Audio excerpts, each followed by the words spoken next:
있었는데 지금은 국민의당 당원들의 허락 안 하면 합당 진행 안 될 것이다, 이렇게 좀 신중하게 나서는 모양새입니다.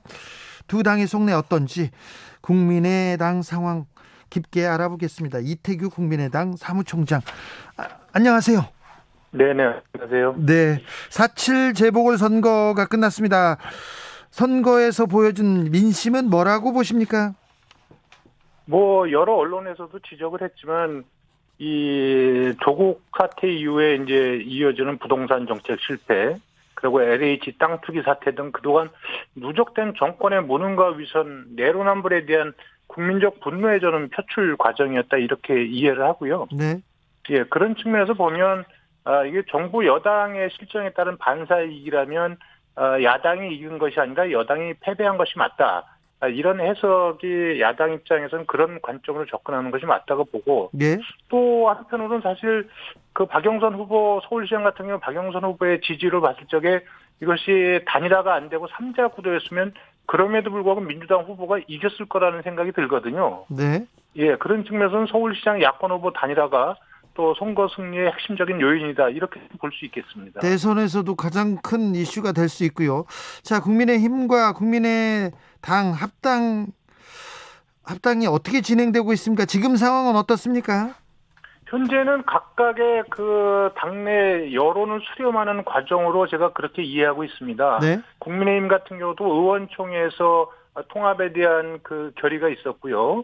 또 시도당 위원장도 아마 의견도 수렴했고, 아마 그런 상태에서 아마 현재 국민의당의 안철수 대표께서 지금 시도당 당원 순회하면서 당원들과의 간담회를 갖고 있는데, 예. 그 결과를 좀 지켜보고 있는 중이다, 이렇게 보시면 될 것 같습니다. 지역에서 지금 계속 당원들 만나고 있는데 안철수 대표가요. 당내 여론은 어떻습니까? 여론은 아마 각각의 좀 차이가 좀 있습니다. 그래서 아직 이제 광주 의견은 내일 수렴을 하게 되는데, 이게 이제 국민의힘과 통합하는 문제에 있어서 영남과 호남의 어떤 그 정서에 있어서 관점의 차이가 좀 존재할 수 있고요. 네. 또 지역과 무관하게도 이제 당원들 사이에서는 합당해서 정권 교체를 해야 된다는 이제 이런 관점이 있고, 네. 또 독자적인 중도 실용 노선을 계속 가야 한다, 이런 관점도 있습니다. 그래서 민주정당이라면 다양한 관점이 존재하는 건 맞다고 보고요. 그래서 최종적으로는 결국은 이제 통합에 대한 찬반 여부와 관계없이 그 안철수 대표께서 결심을 하면 그 안철수 대표의 결심을 당원들께서 지지해 주시지 않겠는가, 이렇게 생각하고 있습니다. 안철수 대표도 그렇고요. 국민의당 당원들도 그렇고, 우리가 이번에 서울시장 선거 이길 수 있었는데 아쉽다, 조금 이길 수 있었는데, 그런 생각하는 사람들이 많아 보입니다.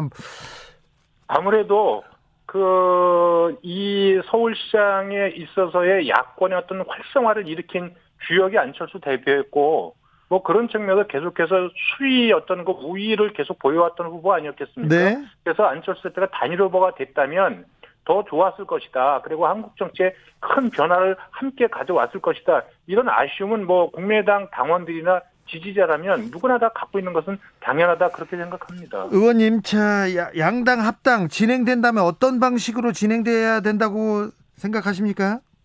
그건 이제 통합 여부를 결정을 봐야 되겠지만, 만약에 안 되면 상식적으로는 이거는 당대당 신설합당을 하는 것이 맞습니다. 당대당이라면요?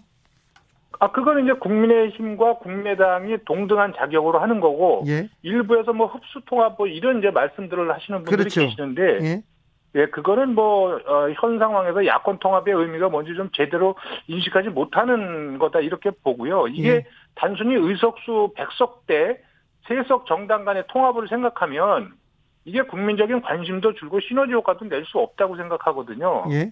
지금 국민의힘과 만약에 국민의당이 통합을 논의하고 그걸 추진한다면, 그거는 의석수 세석과 100석 이 문제 이외에 그동안 안철수 대표를 중심으로 중도 실용의 정치를 치료해온 그런 새로운 정당과의 어떤 통합의 문제로 이렇게 인식을 해야 되거든요. 네. 또 실질적으로 저희 당의 지지율이 10% 내외 이렇게 유지하고 있습니다. 명실공히 제3정당이기 때문에 이런 제3정당의 지지율이 온전하게 합쳐진다면 그것은 당대당 통합이고, 그 당대당 통합 과정에서 거기에 새로운 가치와 내용들이 다 들어가야 된다, 이렇게 기본적으로 생각을 합니다. 누구나 다. 국민의힘에서는 선거 때는 안철수 대표나 국민의당이 굉장히 필요했는데 지금은 그렇게 관심이 많아 보이진 않습니다. 국민의힘 주변에서 계속 이런 얘기를 하는 분들이 많아요. 의원님들이. 뭐 만약에 그렇게 해서 그 통합의 이런 진정성이나 그리고 이 통합이라는 부분을 한국 정치, 정권 교체와 한국 정치의 어떤 보다 진전된 어떤 발전 방향으로 인식하지 않고 이것을 어떤 당리당략이나 당의 이해관계 속에서 이렇게 바라본다면 그건 통합은 굉장히 어려울 수밖에 없다 이렇게 생각을 하죠. 그건. 네, 김종인 전 비대위원장이 계속해서 독설을 날립니다. 합당하면 국회의원 3명 더 들어오는 건데 무슨 변화가 있겠느냐. 국민은 합당을 바라는 게 아니다. 이렇게 얘기하는데 이 발언에 대해서는 어떻게 보세요? 글쎄 이제 김종인 위원장님 말씀을 좀 들어보면 정치를 이렇게 숫자나 덩치로 이렇게 이해하시는 경향이 강하세요. 예. 근데 그건 정말 옛날 사고방식이고요. 그런 발언들이 국민의 공감을 얻는 발언인지 한번 좀 스스로 좀 한번 따져보셔야 된다 이렇게 생각이 들고요. 지금 시대나 국민이 바라는 정치의 모습이나 리더십은 이것은 덩치나 또 이념과 진영 뭐 이런 쪽을 뛰어넘어야 되는 새로운 정치를 저는 대중들이 원하고 있다고 생각이 들고요. 그래서 사실 이번에 야당이 이기긴 했지만 그것은 야당이 잘해서가 아니라 여당에 대한 심판이었다는 관점에서 본다면 야당이 앞으로 어떤 자세로 가야 되는가에 대해서 저는 김종인 위원장께서 조금 많은 고민이 좀 필요하다 이렇게 생각이 들어요. 아닌 말로 이번 보선에서 민주당이 힘이 모자라고 의석수가 작아서 적겠습니까? 그러니까 네. 그런 부분에서 이것이 100석이다, 3석이다 이런 걸 가지고 합당에 대한 어떤 가치 판단을 하신다. 그건 저는 굉장히 잘못됐다. 이런 말씀을 드리겠습니다. 시대 정신을 모르는 건 안철수 대표다. 오늘 김종인 비대위원장은 한 인터뷰에서요. 안철수 대표가 내 말 들었으면 서울시장 안철수가 됐다. 안철수의 판단력과 정치적 감각이 그것밖에 안 되더라. 이렇게 비판하던데. 안철수 정말 실리만 생각을 했다면 예? 정치적 실리만 생각을 했다면은 저는 안철수 대표가 아마 입당하셨을 거라고 생각이 듭니다. 네. 다만 안철수 대표께서는 본인이 추구하는 가치나 명분을 굉장히 중요하게 생각하시는 분이기 때문에 그런 어떤 고민 속에서 그 결단을 내렸다고 보는 거고 자기의 길을 갔다고 보는 거고요. 네. 또 저는 왜 지금 김종인 위원장님께서 이미 일선에서 물러나셨지 않습니까? 네. 그 퇴임하시고 계속 저러시는 걸 보면 저는 이게 본인의 정치적 입지와 관련해서 저는 안철수 대표를 이렇게 좀 고립시키려는 의도가 있어 보여요. 네. 그 말씀의 취지를 보면 이제 첫 번째가 보면 뭐 어떤 일이 있어도 윤석열 총장하고 안철수 대표 간의 연대와 결합을 막으려는 그런 의도가 보이고 아, 그래요? 두 번째는 또 안 대표와 국민의힘과의 통합도 막으려는 이런 의도로 보여요. 말씀의 그 현상만 보면. 그러면 이 얘기는 결국은 안 대표와 윤 총장이 만약에 연대가 이루어진다면 그때는 본인의 입지가 또 없어지는 거고 마찬가지로 안 대표와 국민의힘 통합이 이루어지면 만약에 본인이 또 돌아갈 자리도 없어진다. 뭐 이렇게 생각하셔서 계속해서 안철수 대표를 디스하시는 것이 아닌가 이렇게 생각이 들어요. 지금 김종인 비대위원장은 안철수와 윤석열의 협력, 합체를 지금 원치 않는다 이렇게 보신다고요? 그 말씀 취지를 그대로 보면 원치 않는 것 자체가 아니라 그걸 막으려고 하는 의도가 너무나 노골적으로 이렇게 보이지 않습니까? 네. 자, 근데 솔직하게 조금 물어보는데 김종인 비대위원장이 안철수 대표를 왜 이렇게 미워하나요? 아니 그래서 지금 계속 말씀드려보지만 본인의 정치적 입지와 관계가 있다. 예. 그래서 본인이 연출이든 뭐든 간에 전체 정권 교체 판을 본인이 이렇게 기획하고 조정하고 추진하는 데 있어서의 안철수 대표가 늘 본인의 걸림돌이라고 생각하고 계시는 것이 아닌가. 네. 가령 예를 들어서 지난번에도 안철수 대표한테도 굉장히 모진 말씀을 끝나고 하셨는데 그것도 선거가 끝난 다음에 가서 기자가 김종인 위원장한테 인터뷰를 할 적에 김종인 위원장의 보선 승리의 어떤 그 역할이나 이런 부분 평가 성과나 이런 부분에서 질의를 해야 되는데 안철수 대표에 대한 역할에 대해서 질문을 하니까 굉장히 이런 부분에 어떤 그 견제의식을 갖고 계신다 이렇게 보여져요. 현상적으로 말씀하시는 거나 이게 언론 보도를 보면 저희는 그렇게 이해를 좀 하고 있습니다. 안철수 대표는 김종인 비대위원장에 대해서 뭐라고 합니까? 저는 거기에서 아마 말씀을 안 하시는 걸로 이렇게 알고 있습니다. 별말 하시지 않으세요? 예, 왜냐하면 이거 뭐 그 김종인 위원장이 이렇게 말씀하신다 해서 그걸 또 뭐라고 같이 비판하고 뭐 이러면 똑같아지는 거 아니겠습니까? 예. 저는 그건 국민이 바라는 정치의 모습은 아니라고 보기 때문에 안철수 대표가 저는 그냥 꾹 참고 인내하는 것이 최선의 방법이다. 그리고 그냥 굳세게 국민만 보고 자기 길을 가는 것이 제일 좋겠다. 저는 개인적으로 그렇게 생각을 하고 있습니다. 네, 국민의당과 국민의힘의 합당은 조금 시간이 걸리겠죠. 지금은 좀 지지부진합니다.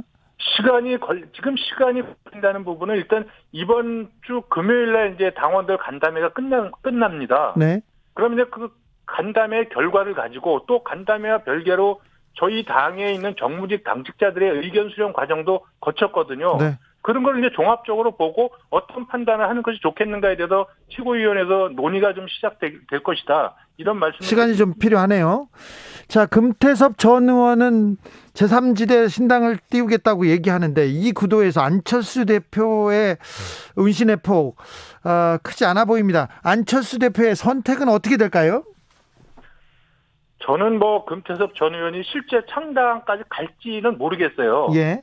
다만 현 단계에서 금태섭 전 의원에 대한 국민의 관심이나 평가 정도를 볼 때 이게 뭐 독자적으로 자체 발광체가 되기 어렵다고 제가 어디 다른 데서 말씀을 드린 바가 있고요. 예. 중요한 부분은 이제 윤석열 총장이 현재 전체 대선 주자 중에 굉장히 압도적인 우위를 점하고 있기 때문에 네. 이분이 어떤 정치 경로를 통해서 등판할지 이 부분이 지금 야권과 전체 대선 판에 영향을 미치는 것이지 금태섭 전 의원이 창당을 하고 뭐 이런 부분은 전체 그 야권의 판이나 뭐 이런 걸 해서 영향을 끼치는 그런 정도는 되지 못한다 이렇게 이해하고 있습니다. 대표적인 전략 통해서 하나만 더 묻겠습니다. 윤석열 전 총장은 어떤 식으로 정치에 이렇게 한 발자국 들여놓을까요?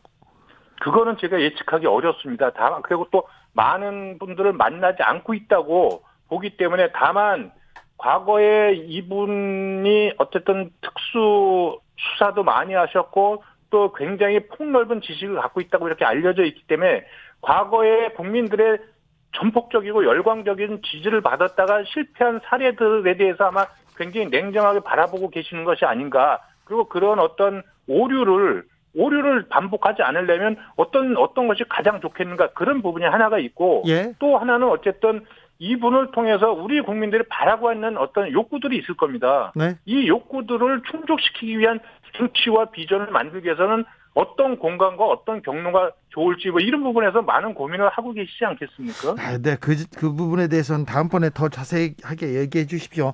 그리고요, 의원님, 네. 안철수 대표가 서울시장 출마하면서 나는 대선 후보 내려놨다 이렇게 얘기했는데 안철수 대표 대선 출마 가능성 사라진 겁니까? 그럼?